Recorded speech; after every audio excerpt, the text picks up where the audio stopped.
Good morning and welcome to Coffee with Bob. I was sad this weekend to hear of the passing of Bob Dole, the longtime senator from Kansas. Now, whether you agreed with his politics or not, his decisions, issues, I hope that you appreciated the way that he would work with people across the aisle and the people across the aisle who worked with him. I love that when people who disagree on issues will still work together to find a solution. I especially loved Bob Dole's friendship with the Democratic senator from Hawaii, Daniel Inouye. They actually met and developed their friendship because of World War II.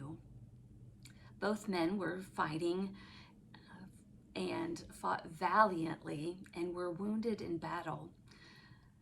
Bob Dole was shot and had a really terrible injury to his right arm.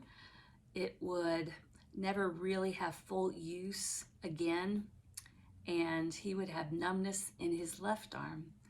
Daniel Inouye was leading his platoon in April of 1945, just a few weeks before Germany surrendered. He was leading his platoon to take a German stronghold when he was first shot in the abdomen, and it came out his back, and so he kept going. And then he was hit by a grenade that really all but took off his right arm. He kept going, and then finally he was shot in his leg, and that really brought him down. Well, this same Italian battlefield, just a few miles from each other, was where both men were injured. They would end up meeting back in the States when they were going through rehabilitation. Daniel Inouye lost his right arm, and Bob Dole lost the use of his right arm. Now, before World War II, both men were preparing to be doctors, to go to med school, to become surgeons. And those plans had to change because of their injuries. And Daniel Inouye, Bob Dole, started playing cards together. In fact, Bob Dole described Daniel Inouye as the best bridge player he had ever seen. And there was a little rack that Daniel would put his cards in, and he would play with his one hand. And Bob Dole was impressed not only by his bridge playing skills, but by his upbeat attitude. They got to know each other in rehabilitation and really became very close friends.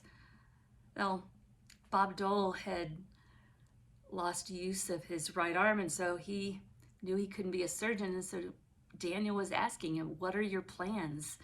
And so Dole explained to him that he planned to return to Kansas, get a law degree, and practice law for a few years before going into politics. And that plan sounded pretty good to Inouye, and he developed his own, what he called the Dole plan. He got his law degree, and he would enter into politics. Both men served the United States House of Representatives for a few years, and then both became senators from their states. And both maintained their friendship until the day that Daniel Inouye passed away. Now, what I love is that they had very different beliefs about how to solve issues in the world. They came at it from different angles, but many of their goals were the same, and they had such similar backgrounds.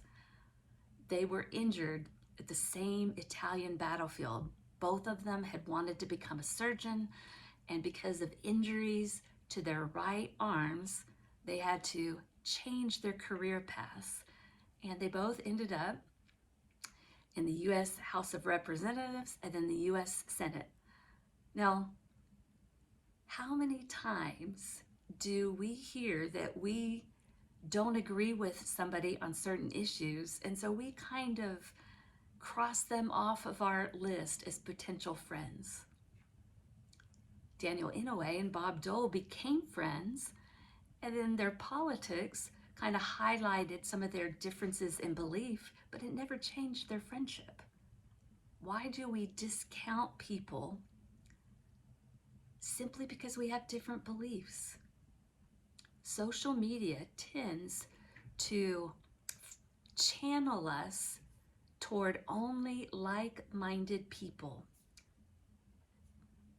The way that the cookies and the tracking things on our computers, I don't understand all the technology, but all these different social media sites kind of read our preferences.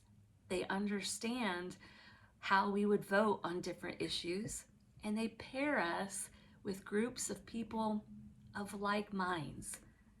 We're limited on who we would actually be friends with. There's so many people that we might have different beliefs with, but it doesn't stop us from caring for them. We are called to love our neighbors, no exceptions.